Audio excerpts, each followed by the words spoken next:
Right. நீங்கள் அதாவது நீங்கள் இப்போ நான்வெஜ்ஜாக இருக்கிறீர்கள் வைப்போம், நீங்கள் வெஜிடேரியனாக மாற தேவையில்லை. நீங்கள் குடும்ப வாழ்க்கையில் இருக்கிறீர்கள் வைப்போம், நீங்கள் சன்னியாசம் போக தேவையில்லை.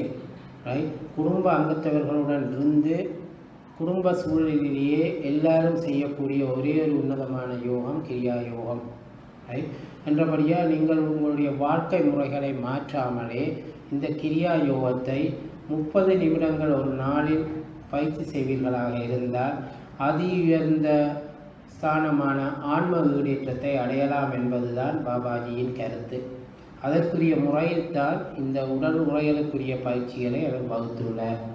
என்றபடியால் சிலர் யோசிக்கலாம், மனத்தில் பயம் ஏற்படும் தீச்சை என்று சொன்னவுடன் எங்களுடைய சைவ சித்தாந்த பெருமக்கள் எல்லோரும் முதலில் திங்க் பண்ணுவது சிவ தீட்சை.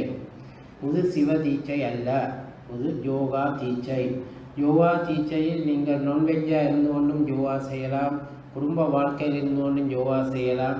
அந்த யோகா தீட்சையை சிவ தீட்சை என்று நினைத்து பயப்பட வேண்டாம். அதுக்காகத்தான் நான் அந்த கருத்தை வெளியிடுகின்றேன். ரைட். யோகத்துக்குரிய தீட்சை என்று சொல்வது இந்த முறையைத்தான் தீட்சை என்று சொல்லுகின்றோமே தவிர, ரைட், நீங்கள் சிவ தீட்சையில் கடைப்பிடிக்க வேண்டிய விஷயங்கள் யோக தீட்சை அல்ல. ரைட். அது உங்களுக்கு மனதில் நன்றாக பதிய வேண்டும். ஏனென்றால் நீங்கள் இனிஷியேஷன் எடுக்க போகிறீங்களான்னு ஆங்கிலத்தில் கேட்டாலும் சரி, தமிழில் தீட்சை எடுக்க போகிறீங்களான்னு கேட்டாலும் சரி, எல்லாரும் பயந்து விடுவார்கள். இல்லை இல்லை எங்களுக்கு தீட்சை வேண்டாம். ரைட். ஏனென்றால் அவர்களுடைய மனப்பயம் எங்கே அவர்கள் அதை யோசிக்கின்றார்கள் என்றால் சிவ தீட்சை. நாங்கள் 3 குறி போட்டு விபூதி குறி போட்டு உடலெல்லாம் விபூதி குறி போட்டால் எங்களுடைய வாழ்க்கையை நாங்கள் வாழ முடியாமல் போய்விடும். ஆகவே எங்களுக்கு தீட்சை வேண்டாம். என்றபடியால் யோக தீட்சை முற்றிலும் மாறானது சிவ தீட்சைக்கு. என்றபடியால் இந்த வேர்டை நான் யூஸ் பண்ணி கொண்டு வரும்போது ஒருவரும் அதுதான் என்றென்று நினைக்க வேண்டாம். தாழ்மையான வேண்டுகோள். அடுத்ததாக நான் என்னுடைய இந்த உரையை கண்டினியூ பண்ணி கொண்டு போகின்றேன், விளக்கங்கள் தந்து. இப்போது நீங்கள் அந்த சூட்சும உடம்பான சுவாசம், மனம், அறிவு, இந்த 3ஐயும் சூட்சும முறையில் தான் நீங்கள் உணரலாமே தவிர அதை நீங்கள் எம்ஆர்ஐ எடுத்தும் பார்க்க முடியாது, கேட் ஸ்கேன் செய்தும் பார்க்க முடியாது. ரைட். இதில் டாக்டர்ஸ் இருப்பீங்க. உங்களுடைய ஃபிசிக்கல் பாடியில் இருக்கிற எதையும் நீங்கள் பல நுட்பமான சாதன முறைகளால் மெடிக்கல் வேர்ல்டில் நீங்கள் அறியலாம். ஆனால் இந்த சூட்சும உடம்பு லேயர்ஸை நீங்கள் எப்படி பார்த்தாலும் அறிய முடியாது.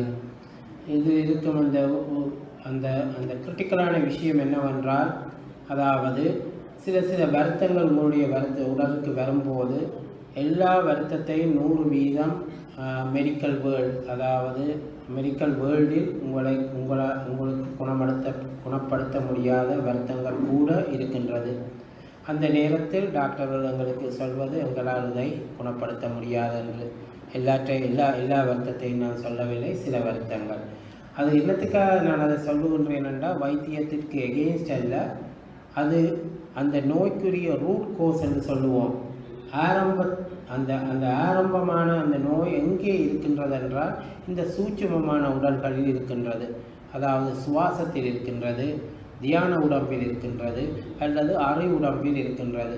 அப்படியான உடம்பில், சூட்சும உடம்பில் இருந்து துவங்கிய ரூட் கோஸ், அதாவது தொடங்கிய வருத்தங்களுக்கு மெடிக்கல் வேர்ல்டில் ஆன்சர் இல்லை. ஓகே. ஸோ என்றபடியால் உங்களுக்கு வரும் வருத்தங்களுக்கு உரிய ரூட் கோஸ் எங்கே இருக்கென்பது தான் முக்கியமாக தெரிய வேண்டியது. ஆனால் யோகத்தில் அதுக்கு ஆன்சர் உண்டு.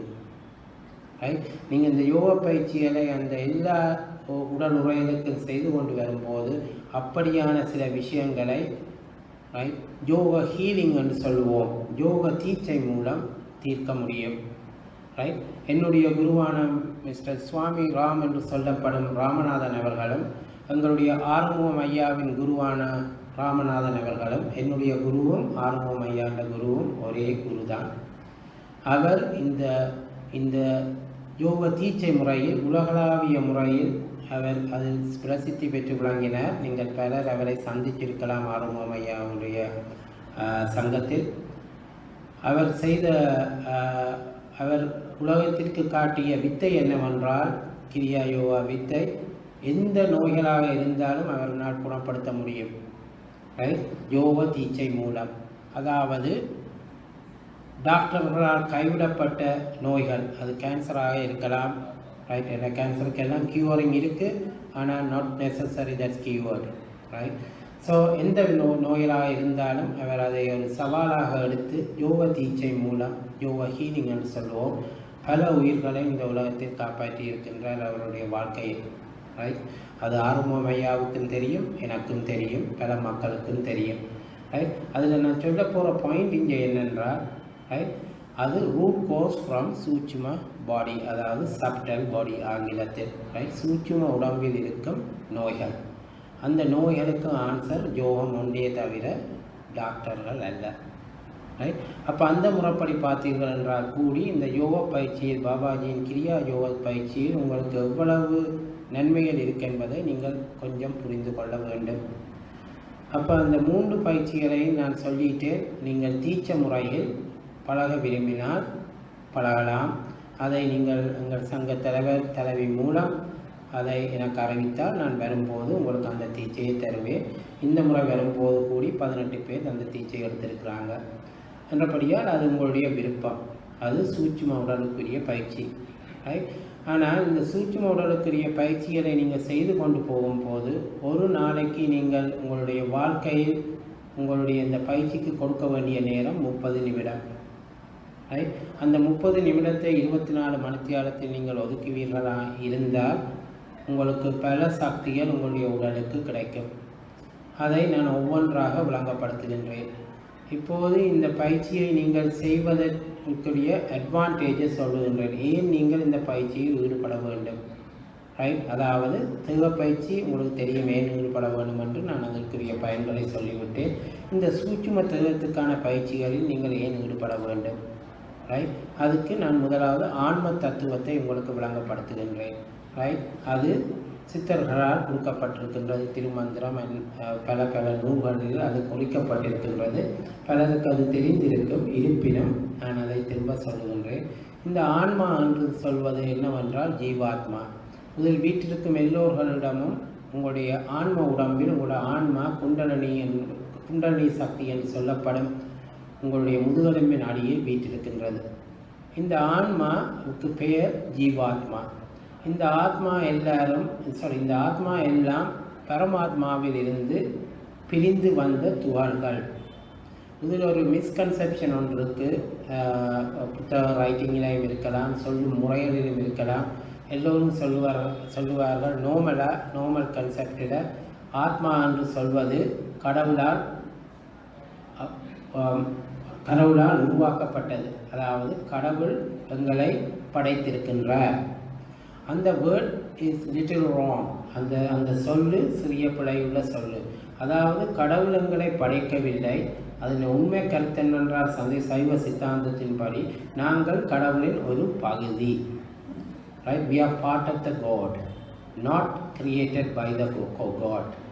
அதாவது நாங்கள் கடவுளின் ஒரு பகுதி, ரைட்? ஆதலால் தான் எங்களுடைய ஜீவாத்மாவையும் பரமாத்மாவையும் இணைப்பதற்கு இந்த யோகம் உதவி புரிகின்றது, right? It's a ladder between the soul and the God.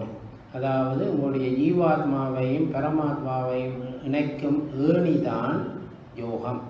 அது எந்த யோகமாயும் இருக்கலாம், ரைட்?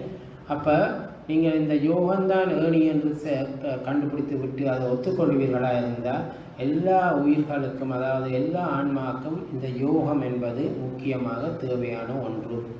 ஏனென்றால் வேறு வழி உங்களையும் பரமாத்மாவையும் இணைப்பதற்கு இல்லை, ரைட்? அப்போ இந்த ஆன்ம சுழற்சி என்று சொல்வது என்னவென்றால் நாங்கள் எல்லோரும் பரமாத்மாவிடமிருந்து பிரிந்து வந்த ஆன்மாக்கள். நாங்கள் இந்த உலகில் புறப்படுக்கும் போது, ரைட், திருவாசகத்தில் சொன்னபடி, ரைட், பல பிறப்புகளை எடுத்து இறுதி பிறப்பாக மனித பிறப்பை எடுப்பதென்று திருவாசகம் சிவபுராணம் சொல்லுகின்றது. அப்போ எல்லோரும் அந்த சிவபுராணத்தை படித்திருப்பீர்கள். அது மிருகமாக இருக்கலாம், தாவரமாக இருக்கலாம். பல பிறப்புகளை எடுத்து இறுதியில் எடுக்கப்படும் பிறப்பு மனித பிறப்பு. அப்போ இந்த ஆன்மா இறைவனிடமிருந்து பிரிந்து வந்து இந்த உலகத்தில் பல பிறப்புகளை எடுத்து அந்த பிறப்புகள் எல்லாம் உங்களுக்கு கிடைப்பது நீங்கள் இருக்கும் பிறப்புகளில் செய்த பாவ புண்ணியங்களை பொறுத்தது. அது எல்லோரும் கேள்விப்பட்டிருப்பீர்கள். அப்போ இந்த பாவ புண்ணியங்களால் உங்களுக்கு கிடைக்கும் பிறப்புகளில் மனித பிறப்பு தான் மிகவும் உயர்ந்த பிறப்பு. இந்த மனித பிறப்பில் இருக்கும்போது தான் நீங்கள் இந்த யோகம் என்ற முறைகளை பின்பற்றி உங்களுடைய ஆன்மாவை ஈடேற்ற முடியும். ஏனென்றால் யோகம் என்பது தான் உங்களையும் பரமாத்மாவையும் இணைக்கும் ஒரே ஒரு வழி. நீங்கள் விரும்புகின்றீர்களோ இல்லையோ, ஏதாவது ஒரு பிறப்பில் நீங்கள் அந்த யோகத்துக்கு ஈடுபட்டே ஆவீர்கள். நீங்கள் என்று நான் சொல்வது உங்களுடைய ஆன்மாவையே தவிர உங்களுடைய பெயர்களே அல்ல. நாங்கள் எல்லோரும் நினைக்கின்றோம், நான் இப்போ சுசீந்திரன் என்றால் நான் சுசீந்திரன் தான், என்னுடைய ஆன்மாவுக்கு பேர் சுசீந்திரன். அது இல்லை. இந்த பிறப்பில் என்னுடைய ஆன்மா வீட்டிற்கும் உடம்பு சுசீந்திரன். அடுத்த பிறப்பில் நான் பிறக்கும் போது நான் கமலாவாக பிறக்கலாம். அதாவது ஆன்மாவுக்கு ஆண் பெண் இல்லை. ஆன்மா என்பது ஒரு தனிப்பட்ட ஒரு உயரிய நிலை. அது ஏனென்றால் கடவுளிடமிருந்து பிரிந்து இந்த உலகத்தில் அது வாழ்வதற்காக வகுக்கப்பட்டது கடவுளால். அப்போ அந்த ஆன்மாவுக்கு ஆண் பெண் பேதம் அல்ல. அந்த ஆன்மா எல்லாருடைய உடல்களிலும் இருக்கின்றது. நீங்கள் இறந்தவுடன் நீங்கள் பிறக்கும் போது அந்த ஆன்மா உங்களுடைய உடலுக்குள் போகின்றது. அது சைவ சித்தாந்த முறைப்படி சைவ சித்தாந்தத்தை படித்திருப்பவர்களுக்கு அந்த நுட்பம் விளங்கும். அது என்ன மாதிரி உங்களுடைய உடலுக்குள் வருகின்றது என்று என்னுடைய அறிவின்படி நான் உங்களுக்கு சைவ சித்தாந்த முறைப்படி சொல்ல போனால், ஒரு பிள்ளை தாயின் வயிற்றிலிருந்து வெளியால் பிறக்கும் போது ஒரு தொப்புள் கொடி என்று கனெக்ஷன்ஸ் இருக்கும் தாய்க்கும் பிள்ளைக்கும் இடையில். அதை வெட்டுவார்கள் தாதிமார். அதை வெட்டும் போது குழந்தையின் முதலாவது சத்தம் வழியால் வரும், அழுகிற சத்தம். அந்த தொப்புள் கொடி வெட்டும் போது கடவுளால் எந்த ஆன்மா அந்த உடலுக்கு போகணும் என்று இருக்கின்றதோ அந்த ஆன்மா உச்சித்தலை வழியாக அந்த உடலினுள் செல்லும். இது நான் சொல்வது சித்தன்மாருடைய கருத்துக்களில் புத்தகங்களில் இருந்து. ஸோ அப்போ அந்த ஆன்மா அந்த உடல் உரைக்குள் செல்லும், அந்த உடலுக்குள் செல்லும் போது அது போய் உங்களுடைய முதுகெலும்பு அடியில் குண்டலினி என்ற சக்தியாக வீற்றிருக்கும். அதுக்குரிய எவிடன்ஸ் என்னவென்றால், மெடிக்கல் உங்களுடைய நாலேஜ் எவிடன்ஸ், எந்த பிள்ளை பிறந்தாலும் தாய்மாருக்கும் தெரியும், தந்தைக்கும் தெரியும். டாக்டர் முதல் சொல்வது, இந்த பிள்ளையின் தலையை ஒரு 2-3 கிழமைக்கு அந்த சாஃப்ட் ஸ்பாட்னு சொல்லுவாங்க, அதில் துடிச்சு கொண்டிருக்கும். அந்த துடிப்பு சீல் பண்ணுவோம்னு சொல்லுவாங்க, அதாவது மூடப்பட வேண்டும்.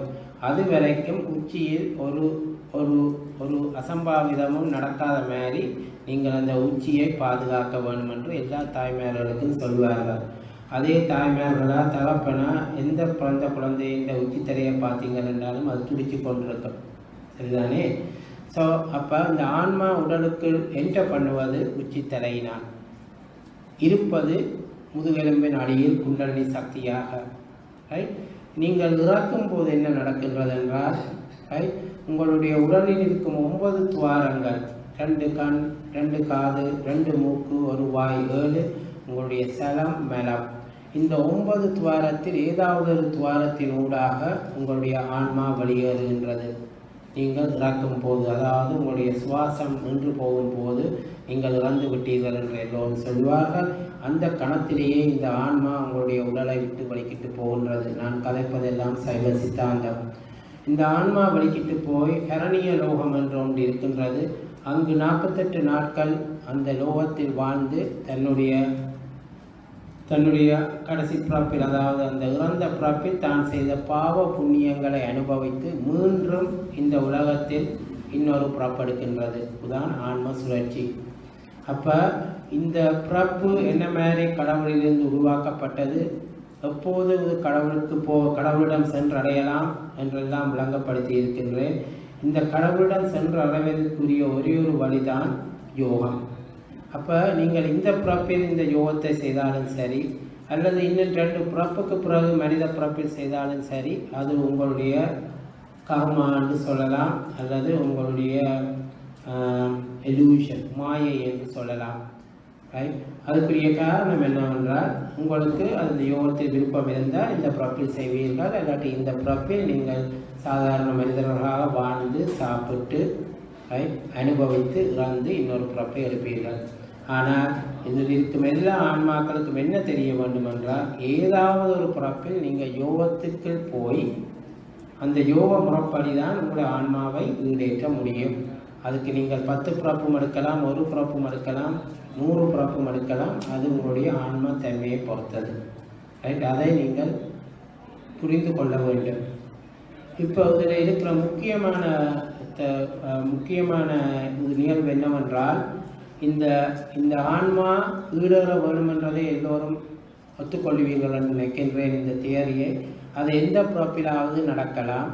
ஆனால் நீங்கள் பல பிறப்புகளை எடுத்துட்டு இந்த பிறப்பில் இருப்பீர்கள் இந்த ஆன்மாக்கள். ஆனால் அது சூட்சுமமாக கடவுளால் வைக்கப்பட்டிருக்கின்றது. இங்கு இருப்பவர்கள் ஒருவருக்குமே தெரியாது நான் எத்தனை பிறப்பு எடுத்துட்டு இந்த பிறப்பில் இருக்கின்றேன் என்று. அது 5 பிறப்பாக இருக்கலாம், 500 பிறப்பாக இருக்கலாம், மிருகங்களாக இருக்கலாம், பறவைகளாக இருக்கலாம். ஆனால் இந்த பிறப்பில் இந்த பெயரில் வாழ்கின்றேன். சரிதானே? ஆனால் இன்னொரு தியரியை நீங்கள் நன்றாக இப்போ புரிந்திருப்பீர்கள். உங்களுடைய ஆன்ம ஈடேற்றத்துக்குரிய பிறப்பு மனித பிறப்பு. ஏனென்றால் மனித பிறப்பிலிருந்து தான் யோகம் செய்ய முடியும். சரிதானே? அது எந்த பிறப்பாயும் இருக்கலாம், எத்தனையாவது மனித பிறப்பாயும் இருக்கலாம்.